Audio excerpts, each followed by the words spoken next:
Lección número 10, Escuela Sabática. Canal, más cerca de Cristo. Los últimos días. Entonces verán al Hijo del Hombre que vendrá en las nubes con gran poder y gloria. Entonces Él enviará a sus ángeles y juntará a sus elegidos de los cuatro vientos, desde el extremo de la tierra hasta el extremo del cielo. Marcos 13, 26 y 27. La lección de esta semana comienza con una muy breve historia que se encuentra al final de Marcos 12. En ella, Jesús pronuncia una profunda declaración acerca de una pequeña acción realizada por una viuda. No obstante, la sección principal de la lección de esta semana tiene que ver con Marcos 13, donde se registra, entre otras cosas, una asombrosa profecía acerca de la suerte final del templo. Este capítulo, junto con sus paralelos en Mateo 24 y Lucas 21, se refiere tanto a la destrucción de Jerusalén como, mucho después, al fin del mundo. Lo que Marcos 13 deja muy en claro es que la profecía abarca el lapso que va desde el tiempo del profeta, Jesús, hasta el tiempo del fin y su segunda venida. Este patrón sigue lo que se conoce como la interpretación historicista de la profecía acerca del tiempo del fin en oposición al intento de circunscribir estas profecías al pasado o al futuro lejano. Como muchas de las enseñanzas de Jesús en Marcos, la instrucción del Señor se da en respuesta a una pregunta o a un malentendido por parte de sus discípulos. Estas preguntas o interpretaciones erróneas dan a Jesús la oportunidad de enseñar verdades vitales para la vida y la experiencia cristianas. Jesús no solo predice el futuro, sino también instruye a sus discípulos, tanto entonces como ahora, acerca de cómo prepararse para las pruebas venideras.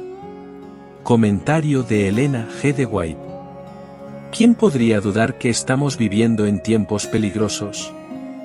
Cuando Cristo describió la ruina de Jerusalén, contempló el futuro e incluyó en su descripción la todavía más terrible destrucción del mundo. Lo expresa de este modo: como fue en los días de Noé, así será la venida del Hijo del Hombre.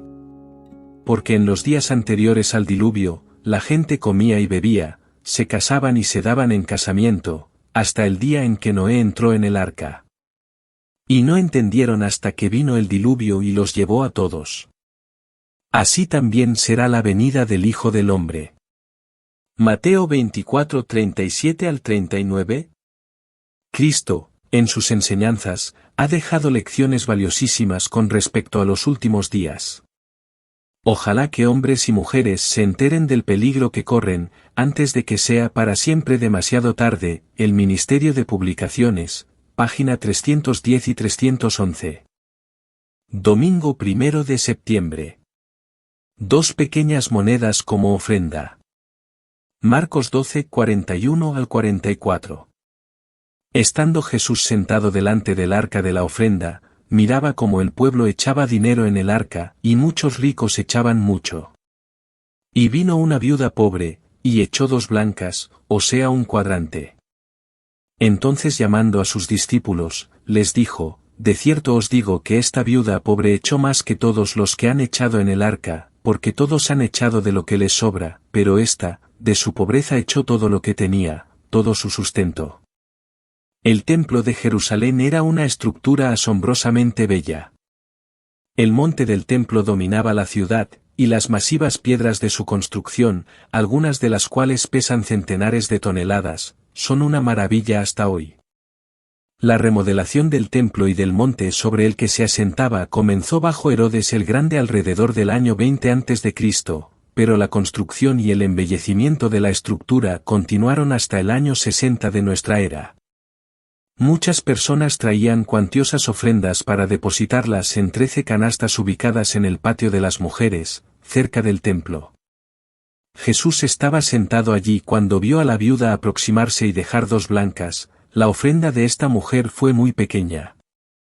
Jesús, sin embargo, quedó impresionado por su ofrenda. Muchas personas ricas traían grandes sumas, pero él no comentó acerca de sus donativos mientras los depositaban.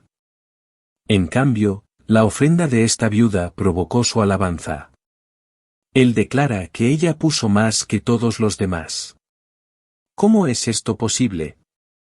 Jesús destaca que ellos dieron de su abundancia, pero ella dio de su pobreza. A ellos les quedaba mucho aún, pero ella entregó todo lo que tenía para su subsistencia.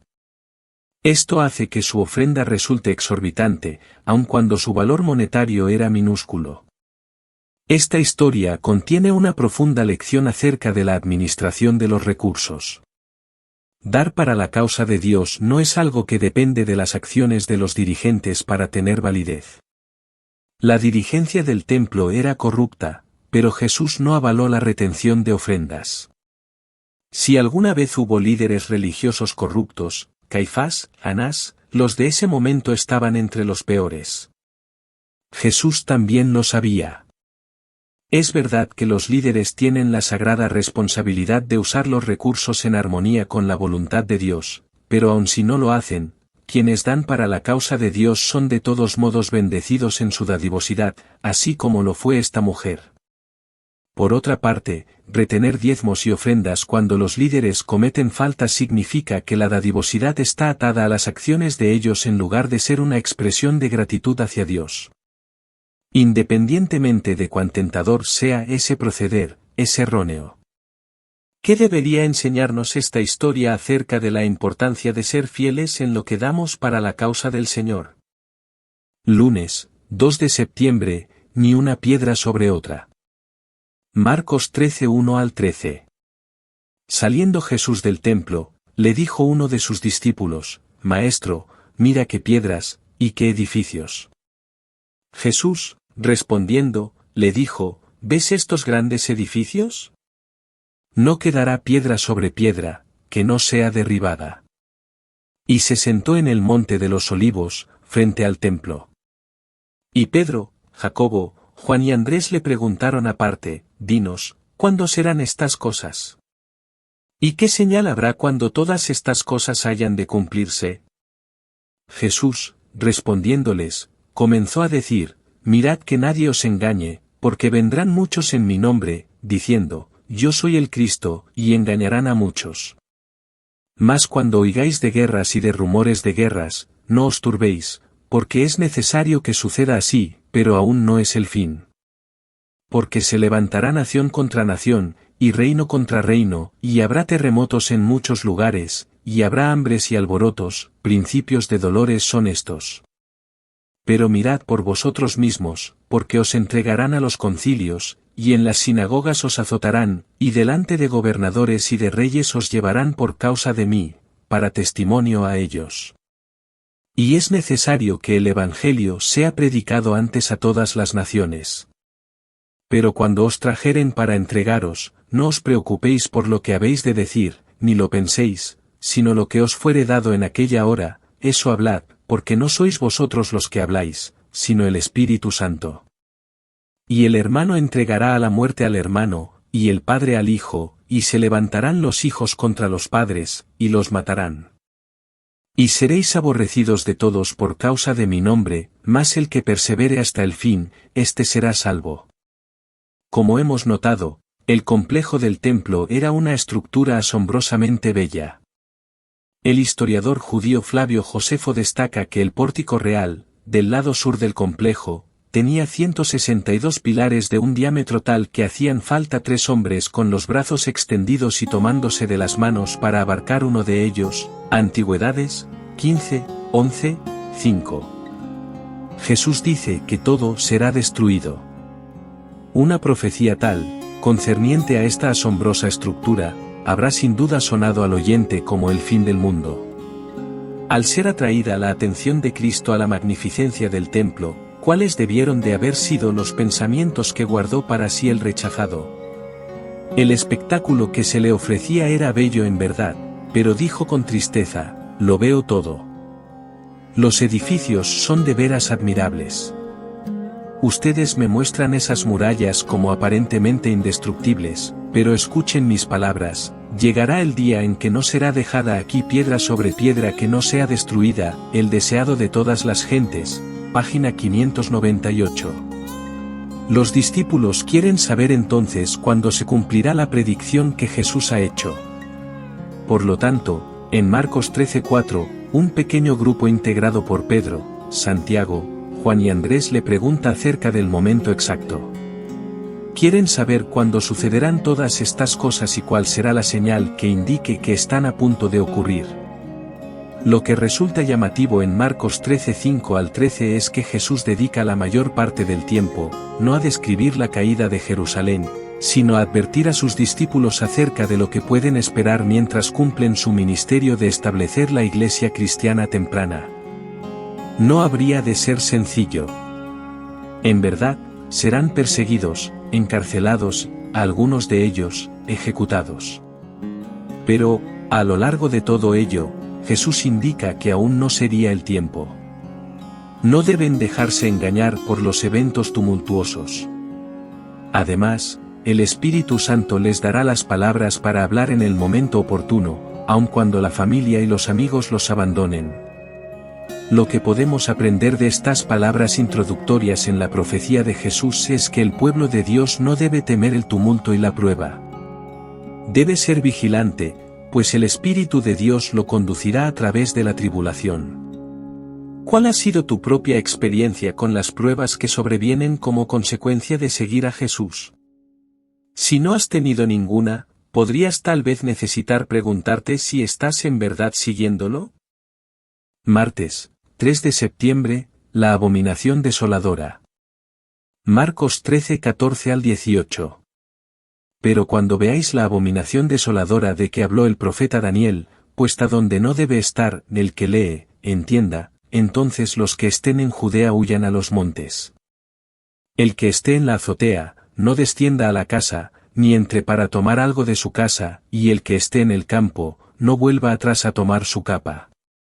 Mas, ay de las que estén encintas, y de las que críen en aquellos días.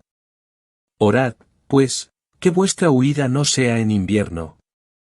Jesús llega al punto central acerca de la caída de Jerusalén en Marcos 13:14. Se refiere allí a la abominación asoladora. El Señor dice que el lector debería ser capaz de entender. Con estas palabras, está llevando la atención de los discípulos al libro de Daniel. Esta terminología aparece en Daniel 9:27, 11:31 y 12:11, con un paralelo en Daniel 8:13. Lee Daniel 9:26 y 27. ¿Quién es el príncipe que ha de venir? Daniel 9:26-27. Y después de las 62 semanas se quitará la vida al Mesías, mas no por sí, y el pueblo de un príncipe que ha de venir destruirá la ciudad y el santuario, y su fin será con inundación, y hasta el fin de la guerra durarán las devastaciones. Y por otra semana confirmará el pacto con muchos, a la mitad de la semana hará cesar el sacrificio y la ofrenda. Después con la muchedumbre de las abominaciones vendrá el desolador, hasta que venga la consumación, y lo que está determinado se derrame sobre el desolador. La mayoría de las versiones de la Biblia en castellano traducen correctamente la palabra hebrea Masia en el versículo 26 como Mesías. De un estudio cuidadoso de Daniel 9:24 al 27, resulta claro que la palabra se refiere a la venida de Jesucristo. Pero, ¿quién es el príncipe que ha de venir, que acarrea la desolación de la ciudad de Jerusalén? La ciudad fue destruida por el general romano Tito. Por lo tanto, parece lógico concluir que él es el príncipe que ha de venir, al que se refiere Daniel 9:26 y 27. Los dos individuos están vinculados, porque la manera en que el Mesías fue tratado selló la suerte de la ciudad. ¿En qué consiste la abominación asoladora que Jesús citó de Daniel? Desafortunadamente, muchos eruditos creen que esta abominación se refiere a la profanación del templo por parte del rey griego Antíoco Epífanes en el siglo II a.C., pero esa interpretación es errónea. Jesús describe la abominación asoladora como algo que ocurriría después de su propio tiempo. Por lo tanto, difícilmente podía referirse a algo sucedido 2 siglos antes del ministerio terrenal de Cristo. En lugar de ello, la abominación se refiere probablemente a la colocación de los estandartes paganos romanos en Israel durante el asedio de Jerusalén a fines del año 60 después de Cristo. Esta fue la señal para que los cristianos huyeran de la ciudad, lo cual hicieron. Así como lo predijo Jesús, Jerusalén cayó. ¿Cómo podemos aprender a confiar en Él y en todas las predicciones de la Biblia? Miércoles 4 de septiembre, la gran tribulación. Marcos 13:14 se refiere a la abominación asoladora y es el eje alrededor del cual gira el capítulo. Ver la lección del martes. Marcos 13:19 marca también un punto de transición y se refiere a una gran tribulación sin precedentes desde la creación del mundo. Esto presagia una persecución más intensa que la ocurrida en ocasión de la caída de Jerusalén. Marcos 13:19 cambia también al tiempo verbal futuro, señalando así hacia eventos cronológicamente distantes respecto de la época de Jesús. Así como Marcos 13:14 refleja la profecía de Daniel 9, la gran persecución descrita aquí en Marcos 13:19 al 23 se hace eco de las profecías de Daniel 7 y 8, donde el poder representado por el cuerno pequeño persigue al pueblo de Dios durante tiempo, 2 tiempos y medio tiempo, Daniel 7:25. Este periodo profético de 1260 días equivale a 1260 años literales, Números 14:34, Ezequiel 4:6, y se extendió desde el año 538 después de Cristo, hasta el año 1798 después de Cristo. En 1798, Napoleón envió a su general para encarcelar al Papa. Durante este periodo de 1260 años, el poder simbolizado por el cuerno pequeño persiguió y mató a quienes no estaban de acuerdo con su sistema de gobierno eclesiástico. Lee Marcos 13:20 al 23. ¿Qué esperanza ofrece Dios a su pueblo durante el tiempo de persecución y qué advertencia le hace al final? Marcos 13:20-23. Y si el Señor no hubiese acortado aquellos días, nadie sería salvo, mas por causa de los escogidos que Él escogió, acortó aquellos días. Entonces si alguno os dijere, mirad, aquí está el Cristo, o, mirad, allí está, no le creáis. Porque se levantarán falsos cristos y falsos profetas, y harán señales y prodigios, para engañar, si fuese posible, aun a los escogidos. Mas vosotros mirad, os lo he dicho todo antes. Marcos 13:20 habla de un acortamiento de la persecución por causa del pueblo de Dios. Históricamente, los fuegos de la persecución se atenuaron tras el surgimiento de la Reforma Protestante, y se acortó así el tiempo de aflicción. A medida que el poder del cuerno pequeño decrecía, más personas se unían a las reformas. Pero el poder del cuerno pequeño volvería a surgir, como lo indica la profecía de Apocalipsis 13. En Marcos 13:21 al 23, Jesús previene acerca de otro peligro, el de los falsos profetas y cristos, los cuales surgirán antes de que Él regrese. Jesús advierte a sus seguidores que se cuiden de ellos.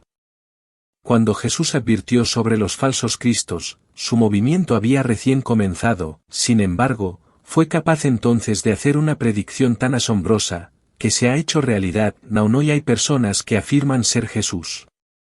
¿Cómo debería el cumplimiento de esta predicción aumentar nuestra confianza en la palabra de Dios? Jueves 5 de septiembre. La venida del Hijo del Hombre. Lee Marcos 13:24 al 32. ¿Qué gran evento se describe aquí? Marcos 13:24 al 32. Pero en aquellos días, después de aquella tribulación, el sol se oscurecerá, y la luna no dará su resplandor, y las estrellas caerán del cielo, y las potencias que están en los cielos serán conmovidas. Entonces verán al Hijo del Hombre, que vendrá en las nubes con gran poder y gloria. Y entonces enviará sus ángeles, y juntará a sus escogidos de los 4 vientos, desde el extremo de la tierra hasta el extremo del cielo. De la higuera aprended la parábola, cuando ya su rama está tierna, y brotan las hojas, sabéis que el verano está cerca.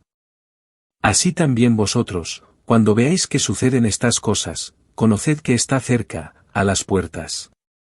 De cierto os digo, que no pasará esta generación hasta que todo esto acontezca. El cielo y la tierra pasarán, pero mis palabras no pasarán. Pero de aquel día y de la hora nadie sabe, ni aun los ángeles que están en el cielo, ni el Hijo, sino el Padre. Este evento no es otro que el regreso de Cristo en gloria, precedido por señales en el sol, la luna y las estrellas. El Nuevo Testamento está lleno de profecías que apuntan hacia este maravilloso evento. El apóstol Pablo lo describe en detalle en Primera de Tesalonicenses 4:13 al 18, donde dice que quienes han muerto en Cristo serán traídos nuevamente a la vida y llevados junto con los santos vivientes para encontrarse con Cristo en el aire. En Primera de Corintios 15, el apóstol habla en detalle acerca de la realidad de la resurrección de los muertos, lo que ocurre en ocasión del regreso de Cristo. Pedro describe también ese gran día en 2 Pedro 3:3 al 13. Allí explica que el Señor no retarda su promesa, sino que quiere que todos se arrepientan. Apocalipsis también contiene vívidas descripciones del retorno de Cristo, ver Apocalipsis 1:7, 6:12 al 17, 14:14 al 20, 19:11 al 21. El Nuevo Testamento enseña consistentemente que el retorno de Cristo será personal, literal, visible y audible. Todos lo verán cuando venga. Sin embargo, ¿a qué se refería Jesús cuando usó las expresiones esta generación, ese día y esa hora? Estas palabras han preocupado a muchos porque, obviamente, la generación a la que habló Jesús ha muerto hace mucho. Se han sugerido varias explicaciones para este pasaje. Algunos argumentan que la palabra generación puede referirse a una raza o pueblo, los judíos en este caso. Esto implicaría que el pueblo judío no perecería antes de que Cristo regrese. Otra solución es que la palabra en cuestión haga referencia a la generación de quienes sean testigos del cumplimiento de todas las señales, quienes no morirán antes del regreso de Cristo. Una solución más simple es notar que en Marcos 13:30 Jesús usa la palabra esta en la expresión esta generación, mientras que en Marcos 13:32 emplea la palabra ese en la frase de ese día y de la hora. En Marcos 13, la palabra esta, joutos, aut, touto, aparece con mayor frecuencia en los versículos 1 al 13, antes de la destrucción de Jerusalén. Por su parte, la palabra ese caracteriza la última parte del capítulo. Por lo tanto, lo más probable es que esta generación se refiera a la generación que vivía en el siglo I, quienes fueron testigos de la destrucción de Jerusalén, como lo describe Marcos 13:30. No obstante, Marcos 13:32 se refiere en cambio a la segunda venida de Cristo, lo que está aún en el futuro y distaba del primer siglo. En consecuencia, Marcos 13:32 utiliza la expresión ese día para referirse a eventos distantes en el tiempo respecto del primer siglo. Viernes 6 de septiembre. Para estudiar y meditar. Muchas cosas perturbadoras están ocurriendo en el mundo. La gente está realmente atemorizada ante lo que se está desarrollando. ¿Cómo podemos los adventistas del séptimo día, desde el punto de observación ventajoso de la profecía, usar lo que está ocurriendo para llamar la atención de las personas hacia la esperanza que tenemos en Jesús y hacia la promesa de su segunda venida? Por cuanto no sabemos la hora exacta de su venida, se nos ordena que velemos. Bienaventurados aquellos siervos, a los cuales cuando el Señor viniere, hallare velando. Los que velan esperando la venida de su Señor no aguardan en ociosa expectativa. La espera de la venida de Cristo debe inducir a los hombres a temer al Señor y sus juicios sobre los transgresores. Les ha de hacer sentir cuán grande pecado es rechazar sus ofrecimientos de misericordia. Los que aguardan al Señor purifican sus almas obedeciendo la verdad. Con la vigilancia combinan el trabajo ferviente. Por cuanto saben que el Señor está a las puertas, su celo se vivifica para cooperar con los seres divinos y trabajar para la salvación de las almas. Estos son los siervos fieles y prudentes que dan a la familia del Señor a su tiempo su ración. Declaran la verdad que tiene aplicación especial a su tiempo. Como Enoc, Noé, Abraham y Moisés declararon cada uno la verdad para su tiempo, Así también los siervos de Cristo dan ahora la amonestación especial para su generación, el deseado de todas las gentes. Página 604.